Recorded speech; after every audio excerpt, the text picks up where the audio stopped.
Tema 29. ¿Existen las maldiciones generacionales? ¿Pasan a los hijos los pecados de los padres, aún estando en Cristo? Enfatizo que no pueden existir argumentos humanos, ni libros, predicaciones o predicadores, por bien intencionados que sean, que estén por encima de la palabra de Dios. Todo lo que se predique, enseñe o escriba, que esté más allá de lo que el manual de Dios enseña, no es sana doctrina, es solo religión. Toda experiencia o vivencia personal deberá ser contrastada por la Biblia, y solo en ella encontraremos las respuestas correctas y se aclarará cualquier tipo de confusión. Primera de Corintios 4:6b dice: Hermanos, todo esto lo he aplicado a mí y a Apolos como ejemplo por causa de ustedes, para que aprendan en nosotros a no pasar más allá de lo que está escrito. Y segunda de Timoteo 4:3-4 nos advierte: porque vendrá el tiempo cuando no soportarán la sana doctrina, más bien, teniendo comezón de oír, amontonarán para sí maestros conforme a sus propias pasiones, y a la vez apartarán sus oídos de la verdad, se volverán a las fábulas. En este tiempo, que sabemos es el tiempo final, eso para los entendidos, para los que no desprecian el conocimiento de la profecía bíblica, creemos lo que dice el manual de Dios. Veamos, por ejemplo, 2 de Pedro 2:1. Pero hubo falsos profetas entre el pueblo, como también entre ustedes habrá falsos maestros que introducirán encubiertamente herejías destructivas, llegando aún hasta negar al soberano Señor, que los compró, acarreando sobre sí mismos una súbita destrucción. Ese negar lo podemos entender de dos formas: la manera literal, al negar la existencia del Señor Jesucristo, y la otra es contradecir o el oponerse a sus enseñanzas. El mismo Señor Jesucristo nos advierte en Mateo 24:11: muchos falsos profetas se levantarán y engañarán a muchos. Estamos precisamente en esos tiempos descritos por la palabra, cuando cada vez más están abundando los muchos falsos profetas y maestros. Hay dos clases de falsos maestros: aquellos que son siervos directos de Satanás, que se infiltran en las iglesias para introducir astutamente herejías destructivas, y otros que por carecer de un conocimiento profundo no tienen discernimiento y por lo tanto han sido engañados y están siendo utilizados como instrumentos de engaño. Yo creo en todo lo que dice la Biblia, pero al igual que muchos cristianos verdaderos y sinceros, no toda la obedezco. Pero de una cosa estoy completamente convencido: que el que comenzó su buena obra en mí, la perfeccionará hasta el día de Jesucristo. Así consta en Filipenses 1:6. Ese día de su regreso es que está, hoy más que nunca, a las puertas. Estoy también convencido que la Biblia se interpreta a sí misma y que el Espíritu Santo que la inspiró es el mismo que nos la enseña y nos ayuda a obedecerla. Preguntémonos: ¿existen las maldiciones? ¿Existen las maldiciones generacionales? ¿Puede un cristiano ser poseído por demonios? ¿Puede un cristiano ser afligido por demonios? ¿Puede un cristiano pecar? ¿Las pruebas y las tribulaciones en los cristianos son maldiciones? Empecemos pues confirmando si existen o no las maldiciones. Deuteronomio 28:15 en adelante habla acerca de las maldiciones, así que argumentar que no existen sería una tontería. Ese pasaje describe por qué se dan, así que no considero de interés dar ninguna explicación al respecto, pues no es el propósito de este estudio. Valga aclarar que en el Nuevo Testamento no se encuentran pasajes sobre las maldiciones propiamente dichas.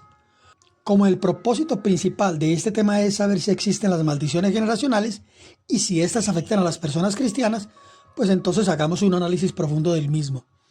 Deuteronomio 5 del 7 al 10 y Éxodo 25 hacen la misma exhortación: no tendrás dioses ajenos delante de mí, no te harás imagen ni ninguna semejanza de lo que está arriba en el cielo, ni abajo en la tierra, y ni en las aguas debajo de la tierra.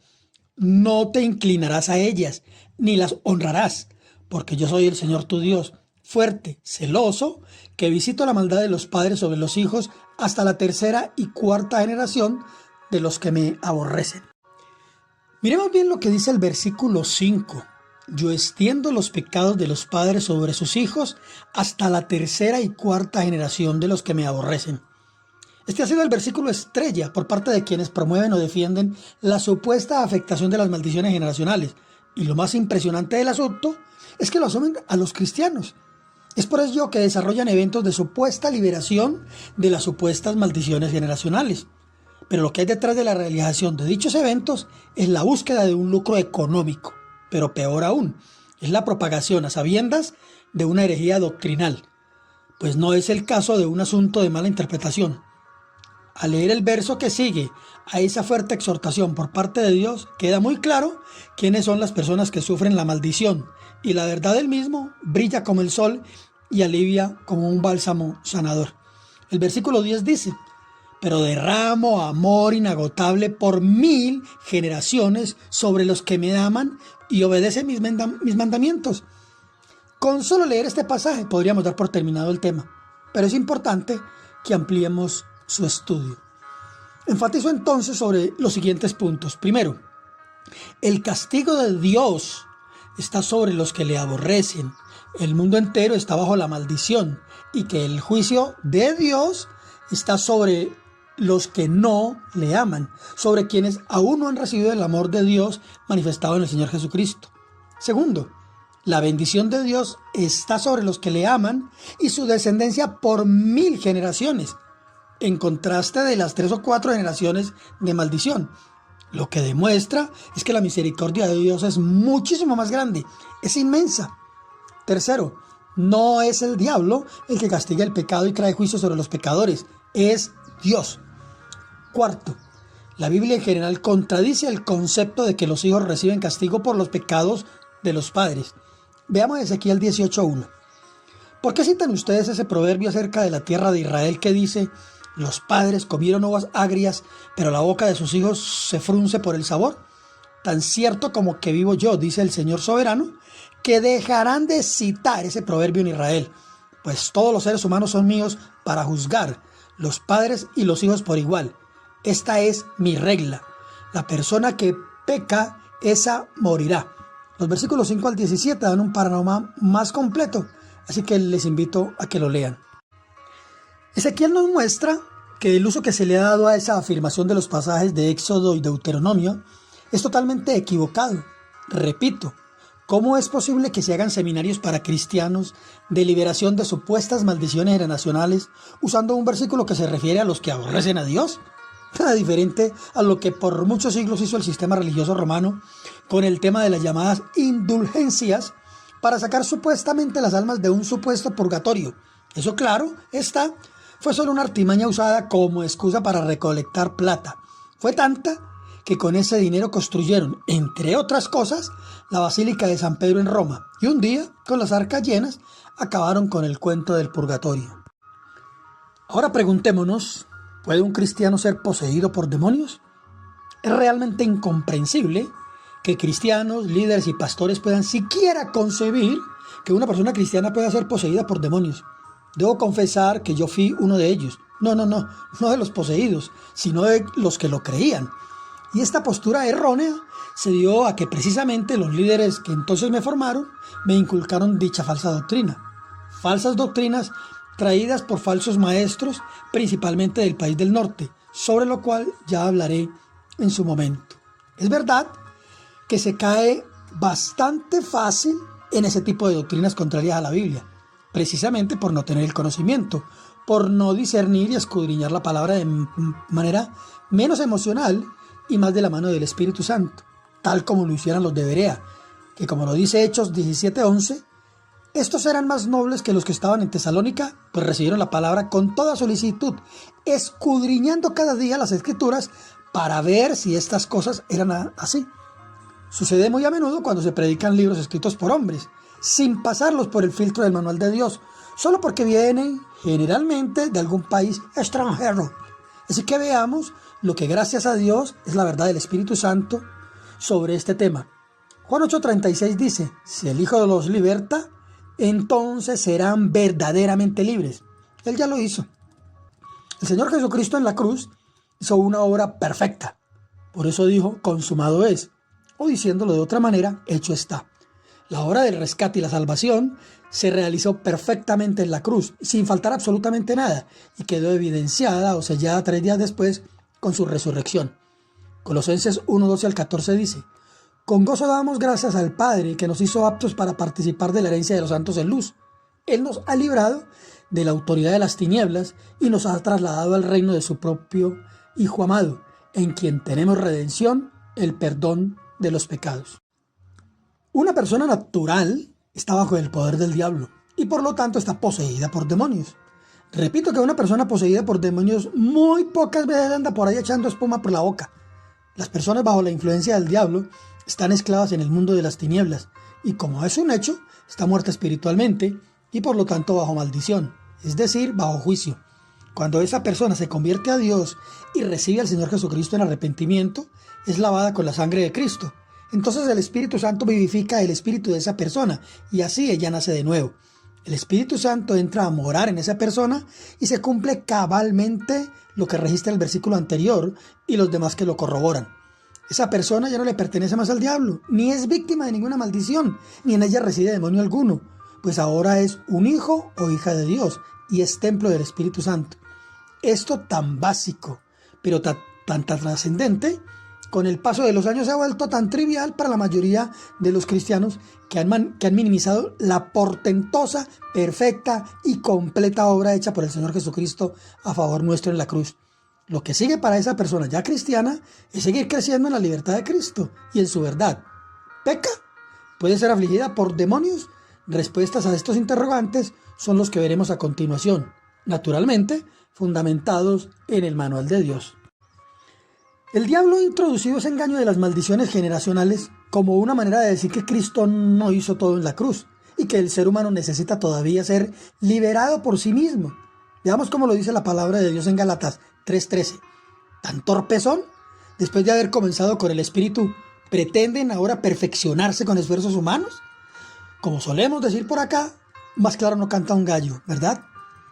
Hacemos uso de manera equivocada de lo que el Señor Jesucristo dijo después de que resucitó a Lázaro. Ustedes desátenle. Así lo vemos en Juan 11:44.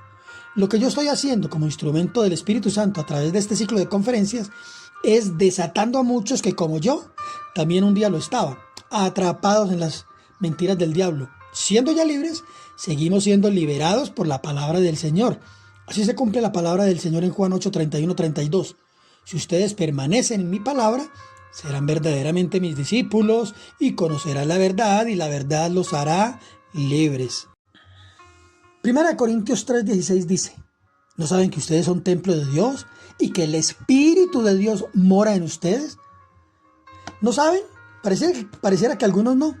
¿Creen ustedes que el Espíritu Santo está morando en un cristiano y que junto con él hay varios demonios? ¿En serio hay quienes lo creen? Sí, tristemente sí los hay, y son no pocos. Recordemos lo que dice Romanos 8:1-2. Ahora pues, ninguna condenación no hay para los que están en Cristo Jesús, porque la ley del Espíritu de vida en Cristo Jesús me ha librado de la ley del pecado y de la muerte. No, ya no hay ninguna condenación, ninguna maldición para quienes, por la gracia de Dios, hemos sido hechos hijas e hijos de Dios. Hay quienes dicen que en iglesias cristianos, entre comillas, han sido liberados de demonios. Preguntémonos, ¿seguro que eran personas cristianas? Aún pastores afirman que en las congregaciones cristianas muchas personas no son cristianas verdaderas. Eso, siendo verdad, no es una excusa para afirmar una mentira. Repito, esa verdad expresada aún por pastores, que las iglesias están llenas de personas que suponen ser cristianas, pero que no lo son, es el resultado que desde hace décadas se predica un evangelio diluido por las falacias de este mundo. Se está atrayendo a las personas para que sean libres financieramente, para que su matrimonio sea restaurado, para que sus negocios sean prosperados.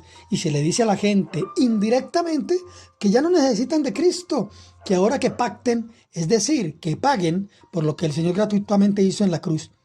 Y el arrepentimiento por los pecados y la genuina conversión. Las consecuencias están en ver congregaciones llenas de inconversos que creen que son cristianos, que después se sentirán, y muchísimos se han sentido así, engañados por Dios, cuando las doctrinas humanas no les brindan los resultados que les prometieron. ¿Sana aún el Señor a los enfermos hoy? ¿Restaura matrimonios? Claro que sí, pero no es el tema central de la salvación de la persona, ni es el ejercicio de la liberación de maldiciones puestas por el diablo en personas que ya han sido lavadas con la sangre de Jesucristo. ¿Puede un cristiano ser afligido por demonios? Efesios 4:24 dice, no den lugar al diablo. Muchos desafortunadamente han hecho también mal uso de ese versículo para pretender justificar la doctrina de que los cristianos pueden ser endemoniados. Dicen que dar lugar es dejar entrar algún demonio. Bueno, gracias a Dios ya vimos y estamos seguros de ellos que ningún demonio puede poseer el cuerpo de un cristiano verdadero. Pero sí, un cristiano verdadero sí puede ser afligido o atormentado por demonios. Y si no está vigilante y no está alimentándose diariamente de la relación con el Señor a través de la palabra y de la oración, fácilmente puede caer en tentación. Por ello dice el Señor en Mateo 26:41, manténganse alerta y oren de continuo para que no entren en tentación. El espíritu está dispuesto, pero la carne es débil. Noten que el Señor no dice que para que no se les meta algún demonio. Pero el diablo no puede porque sí afligir a un cristiano. Hay solo dos maneras en que se le puede dar autorización para ello. Y eso puede darse, primero, como resultado del pecado, lo que nos lleva a la pregunta que daremos respuesta a continuación. Y segundo, por autorización directa de Dios, lo que nos lleva a la otra pregunta. ¿Son las pruebas y tribulaciones en el cristiano algún tipo de maldición? A la que daré respuesta al final. Saúl es uno de los varios tipos de creyentes que muestra la Biblia que fueron atormentados por un demonio. La desobediencia de Saúl le llevó a ser desechado por Dios y perder el ejercicio de su papel como rey de Israel. Primera de Samuel 9:14 y versículo 23 dicen, el espíritu del Señor se apartó de Saúl y un espíritu malo de parte del Señor le atormentaba. El versículo 23 dice, y sucedía que cuando el espíritu malo de parte de Dios venía sobre Saúl, David tomaba el arpa y la tañía en su mano, y Saúl hallaba alivio y se sentía mejor. Así el espíritu malo se apartaba de él. En el Antiguo Testamento, el Espíritu Santo venía sobre determinadas personas para un fin determinado. Sobre Saúl, por ejemplo, para que fuese rey de Israel. Pero habiendo desobedecido a Dios, el Espíritu Santo se apartó de él y un espíritu malo venía sobre él y le atormentaba. Vemos que el pasaje usa varias palabras, las cuales es necesario detallar. Primero, dice que el Espíritu Santo se apartó de él. En el Nuevo Testamento, a partir de Cristo, el Espíritu Santo mora en el creyente. Aunque el Espíritu Santo ya no estaba con Saúl, el espíritu malo no poseía a Saúl, sino que venía sobre él y le atormentaba. Es definitivo declarar que un cristiano que es piedra viva como templo del Espíritu Santo, ningún demonio puede entrar y poseerlo. Si el cristiano, a causa de un comportamiento reiterativo del pecado, ha contristado al Espíritu Santo y lo ha apagado en él, los demonios pueden atormentar a ese cristiano, y que permitido por Dios, ese tormento puede ser algo aterrador, pero ni aún así pueden poseer el cuerpo del creyente. El pecado siempre será el campo de cultivo del diablo para que éste pueda afligir a un cristiano, pero dicha aflicción será usada por Dios en su gracia para seguir formando al cristiano. Ahora, como dijese Pablo en Romanos 6 del 1 al 2, ¿hemos de pecar para que la gracia de Dios venga? En ninguna manera. ¿Está afligido alguno entre ustedes? Que ore. ¿Lleva este verso a echar fuera a algún demonio debido a la aflicción? Es claro que, como todos los demás pasajes que hemos visto al respecto, la respuesta es no. Lo que dice exactamente es que bajo cualquier condición de aflicción, el cristiano debe orar. ¿Puede un cristiano pecar? Contundentemente la respuesta es que sí. Una persona cristiana sí puede pecar. Veamos un ejemplo que puede ayudarnos a entender. Veamos Hechos 5:3. Ananías, ¿cómo es posible que Satanás haya llenado tu corazón para que le mintieras al Espíritu Santo y te quedaras con parte del dinero que recibiste por el terreno? Veamos que la palabra dice que Satanás llenó el corazón, es decir, la mente de ellos. Lo llenó, no lo poseyó. ¿De qué lo llenó? De lo mismo que viene haciendo desde el huerto del Edén, haciendo uso de palabras y pensamientos de toda índole con el fin de que el cristiano dude y por lo tanto desobedezca a Dios. Ananías y su esposa le dieron lugar al diablo, permitiéndole seducirles o tentarles respecto del dinero de la venta de la propiedad que era de ellos. La historia la encontramos en Hechos 5 del 1 al 11. Todos sabemos que el campo de batalla está en la mente. Satanás coloca pensamientos con los cuales busca hacer dudar al creyente de la palabra de Dios. Ellos, una vez dejaron que esos pensamientos hicieran nido en su mente, perdieron de vista el reino de Dios y su justicia y cayeron en tentación. La tentación por sí misma no es pecado, Pero cuando el diablo logra que el cristiano caiga en su juego, entonces cae en pecado. Santiago 1, 14 y 15 dice: todo lo contrario, cada uno es tentado cuando sus propios malos deseos le arrastran y seducen. Luego, cuando el deseo ha concebido, engendra el pecado, y el pecado, una vez que ha sido consumado, da a luz la muerte. Son los propios malos deseos que combaten en el cristiano, sus pasiones carnales que aún agitan su mente, porque son parte de esa naturaleza humana caída. ¿No fuimos pues librados del pecado? Como lo dice el manual, fuimos librados de la potestad del pecado. Antes podíamos hacer algunas cosas buenas, pero teníamos una naturaleza de pecado sobre la cual nosotros no teníamos ningún poder. Ello nos hacía esclavos del pecado. Recordemos que en Cristo todas las cosas son hechas nuevas. Eso es un presente continuo. Por eso todos los días debemos mantener la mirada puesta en las cosas que son del Espíritu y no alimentar los deseos de la carne, que como nos exhorta Gálatas 5:16 y también Colosenses 3:5, que dice: por tanto, hagan morir todo lo que es propio de la naturaleza terrenal. Ahí mismo en Colosenses 3 del 9 al 10 se nos da mayor luz. Dejen de mentirse unos a otros, ahora que se han quitado el ropaje de la vieja naturaleza con sus vicios y se han puesto el de la nueva naturaleza, que se va renovando en conocimiento a imagen de su creador. ¿Dicen estos pasajes que el cristiano debe echar fuera de sí algún demonio? No.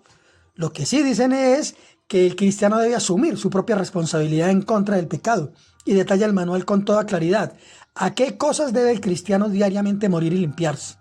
Un cristiano verdadero se esfuerza, persevera y crece en la gracia. Les invito a que lean Hechos 13:43, Segunda de Timoteo 2:1, Hebreos 13:9, Segunda de Pedro 3:18. Una persona cristiana sabe quién es en Cristo y busca agradarle en todo. Sabiendo quién es, está seguro que su vida tiene un propósito y que Dios mismo le está formando para cumplir dicho propósito. Por lo tanto, es consciente de que todo lo que pasa en su vida o no pase está bajo el control del Señor, y que cualquier circunstancia agradable o que le aflija es parte de las pruebas que el Señor ha determinado como lo mejor para afinar y fortalecer su fe. Si una persona se considera cristiana, pero sigue practicando el pecado, si no ha habido cambios sustanciales y evidentes en su vida, seguramente esa persona aún no ha nacido de nuevo. Gocémonos que a partir de Cristo las cosas son hechas nuevas. ¿Puede alguien encontrar en el Antiguo Testamento algún versículo donde algún varón de Dios echara fuera un demonio en el nombre de Dios? No se encuentra. Pero a partir de Jesucristo, los cristianos tenemos autoridad en su nombre de echar fuera demonios. ¿Las pruebas y las tribulaciones de los cristianos son maldiciones? Aunque ya en otro video he hablado sobre las pruebas, creo importante que enfaticemos en ello. Vamos a ver cómo la Escritura, que es nuestro manual, que se explica a sí misma, que nos muestra de manera enfática en Romanos 8:28, que a los que amamos a Dios, todas las cosas nos ayudan a bien. Esto es, a los que conforme a su propósito son llamados. Cuando pecamos, porque como cristianos pecamos eventualmente, la palabra nos dice en 1 Juan 2:1, hijitos míos, estas cosas les escribo para que no pequen, y si alguno peca, abogado tenemos delante del Padre, a Jesucristo el justo. Termino este tema haciendo claridad en algo fundamental. Los cristianos ya no somos pecadores. Pecamos sí, pero ya no somos esclavos del pecado. Así lo dice Romanos 5:8. Pero Dios demuestra su amor por nosotros en esto, en que cuando todavía éramos pecadores, Cristo murió por nosotros. También lo dice Romanos 6:20. Porque cuando eran esclavos del pecado, estaban libres en cuanto a la justicia. Primera de Juan 3:8-9 lo deja bastante claro. El que practica el pecado es del diablo, porque el diablo peca desde el principio. Para esto apareció el Hijo de Dios, para deshacer las obras del diablo. Todo aquel que es nacido de Dios no practica el pecado, porque la simiente de Dios permanece en él y no puede pecar porque es nacido de Dios. Este pasaje explica que quienes son pecadores son aquellos que practican el pecado, es decir, su pensar está totalmente oscurecido respecto de las cosas de Dios. Se complace en el pecado, en pecar, aunque sean buenos ciudadanos, buenos esposos y padres, buenos empleados o empleadores. La naturaleza de pecado que está en cada persona desde que nace le hace un practicante del pecado, aunque no necesariamente se evidencie con prácticas aberrantemente pecaminosas. Otros, naturalmente, tienen una mente entenebrecida que le lleva a así practicar todo tipo de actos pecaminosos, principalmente por aquellas personas que son parte de la descendencia de Caín.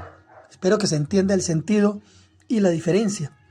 Y finalmente Hebreos 10:17 nos da una tranquilizadora noticia para vivir la libertad en Cristo que nos lleva a amarle y a querer agradarle en todo lo que hacemos. Nunca más me acordaré de los pecados e iniquidades de ellos. Dios dice que cuando Él nos perdonó todos los pecados en Cristo, todas nuestras maldades y nuestros pecados fueron echados al olvido. Es como si hubiesen sido alejados de nosotros como el oriente del occidente. Y muchos hoy dicen que no es como Dios dice, negando o contradiciendo al Señor. Dicen que es como ellos creen o piensan. Por eso siguen haciendo que la gente, seminario tras seminario de liberación y sanidad, evoquen todos esos pecados vez tras vez, pidiendo perdón nuevamente por ellos, por quienes les abusaron o lastimaron, pidiendo perdón por los pecados de sus padres, abuelos, bisabuelos y tatarabuelos. Les dicen aún que vuelvan al vientre de sus madres y revivan los recuerdos dolorosos desde entonces. ¿Saben qué es eso? Nada más y nada menos que prácticas de regresión, esoterismo. En estos tiempos, las cosas más horrendas nos están diciendo por boca de los ateos, de todos aquellos que no les ha amanecido, sino desde los púlpitos, a través de esos falsos maestros profetizados por el Señor Jesucristo. No se hagan esclavos de los hombres. Romanos 6, 1 al 2 dice: ¿qué concluiremos? ¿Vamos a persistir en el pecado para que la gracia abunde? De ninguna manera. Nosotros que hemos muerto al pecado, ¿cómo podemos seguir viviendo en él? Sabemos que el pecado tiene cierto sabor que satisface a la carne, tiene cierto brillo que seduce a los ojos, pero sabemos o entendemos que su fin es definitivamente corrupción y muerte. Así que debemos dejar de ser necios, dejar de ser carnales y decidir andar en el Espíritu. Para ello el Espíritu Santo nos ayuda y nos equipa en todo lo necesario para poder lograrlo. Veamos como ejemplo la historia de José en Egipto. Sabemos muy bien todas las cosas que tuvo que vivir José por muchos años antes de llegar a ser quien fue, el segundo al mando después del faraón de Egipto. Fue aborrecido por sus hermanos, quienes hasta quisieron matarlo, pero decidieron venderlo y así llegó a Egipto como esclavo. Allí padeció unos años en la cárcel, injustamente, y finalmente, cuando después de los 7 años de abundancia llegan los otros 7 años de escasez, es el tiempo en el que llegan sus hermanos a Egipto, y esta es la expresión que él hace cuando se presenta ante ellos, que está en Génesis 4, del 4 a 5 y el versículo 8. Entonces José dijo a sus hermanos: acérquense a mí, por favor. Ellos se acercaron y les dijo: yo soy José, su hermano, el que vendieron para Egipto. Ahora pues, no se entristezcan ni les pese el haberme vendido acá, porque para preservación de vida me ha enviado Dios delante de ustedes. Así que no me enviaron ustedes acá, sino Dios. Vemos que lo que le pasó a José fue por designio de Dios, quien en su sabiduría y omnisciencia había preparado de antemano todo lo que él había pasado con un propósito ya definido por Dios. El apóstol Pablo también lo entendió así, por eso manifestó en Filipenses 1 al 12. Quiero que sepan, hermanos, que todo lo que me ha acontecido en este lugar ha servido para difundir la buena noticia. Vemos que Dios obró en ellos situaciones difíciles y aún malas, entre comillas, desde el punto de vista natural, es decir, según el concepto humano, que no hicieran las cosas del Espíritu. Jesucristo mismo fue enviado por Dios el Padre para que padeciese la muerte por nosotros en la cruz. Si José, Pablo y hasta el mismo Señor Jesucristo cayese en manos de alguien que promulga la doctrina de las maldiciones generacionales, hubiese tomado a cada uno en un retiro de esos de seminarios de liberación y les habría preguntado por su genealogía. A José le hubiera dicho: claro, José, mira, todo lo que tú estás viviendo es porque tu papá tales y cuales, y mira a tu abuelo, además mira a tu bisabuelo. Necesitas una liberación de esas maldiciones generacionales. Colosenses 1 al 12 al 14 asevera: con gozo damos gracias al Padre que nos hizo aptos para participar de la herencia de los santos en luz. Él nos ha liberado de la autoridad de las tinieblas y nos ha trasladado al reino de su Hijo amado, en quien tenemos redención, el perdón de los pecados. ¿Qué creen? ¿Que fuimos trasladados al reino de Dios arrastrando maldiciones generacionales y llevando algunos demonios con nosotros? Por favor. Gálatas 3:13 dice que Cristo nos rescató de la maldición de la ley al hacerse maldición por nosotros, pues escrito está: maldito todo el que es colgado de un madero. Y en Romanos 6 al 18, vemos una contundente afirmación: pero gracias a Dios porque aunque eran esclavos del pecado, han obedecido de corazón aquella forma de enseñanza a la cual los han entregado. Y una vez libertados del pecado, han sido hechos siervos de la justicia. Primera de Juan 3:8 dice: para esto fue manifestado el Hijo de Dios, para deshacer las obras del diablo. Isaías 53:11 afirma: justificará mi siervo justo a muchos y llevará las iniquidades de ellos. Concluimos entonces que esa doctrina de las maldiciones generacionales es una burla del diablo hacia la obra perfecta de Cristo en la cruz. Es una exaltación al diablo como príncipe de este mundo, que lo es, pues Jesús mismo lo testigua. Pero para un cristiano verdadero, Jesucristo es nuestro Señor y es nuestro perfecto liberador y salvador. Hay una verdad que es inobjetable. Estamos en el 2024 después de Cristo. Y si algunos objetan que ese calendario es pagano y que no lo debemos acatar, yo estoy totalmente de acuerdo que es pagano. Claro que lo es. Lo introdujo el sistema religioso romano. Pero no entremos en discusiones bizantinas. A lo que hago referencia como la verdad inobjetable es que desde la primera venida de nuestro Señor Jesucristo, muchas cosas del antiguo pacto terminaron o dejaron de tener alguna aplicación. Jesús mismo dijo varias veces: oyeron que les fue dicho, pero yo les digo. Él es el nuevo pacto. En él todas las cosas son hechas nuevas. Así que pretender aplicar todas las cosas del antiguo pacto al día de hoy es más que descabellado. Es peligrosamente descalificar, minimizar o considerar incompleta la obra de nuestro Señor Jesucristo. Como final veamos un caso hipotético, que podría ser un ejemplo cualquiera en nuestros días actuales. Un hombre solicita consejería, pues ha perdido su trabajo, y la persona a cargo le pregunta: ¿cómo le iba a tu papá laboralmente? Pues él trabajó toda la vida para la empresa, tal, y después de 25 años de servicio lo despidieron. ¿Y la historia de tu abuelo? Pues él también trabajó toda la vida para una empresa, pero un día hubo recorte de personal y lo sacaron. Y la persona de consejería le dice: pues es muy claro, esta es una señal inequívoca de una maldición generacional. Vamos a echar fuera ese demonio de pérdida de trabajo. La palabra de Dios nos enseña en Santiago 1:2-5: hermanos míos, tengan por sumo gozo cuando se encuentren en diversas pruebas, sabiendo que la prueba de su fe produce paciencia, pero que la paciencia tenga su obra completa, para que sean completos y cabales, no quedando atrás en nada. Y si a alguno de ustedes les falta sabiduría, pídala a Dios, quien da a todos con liberalidad y sin reprochar, y les será dada.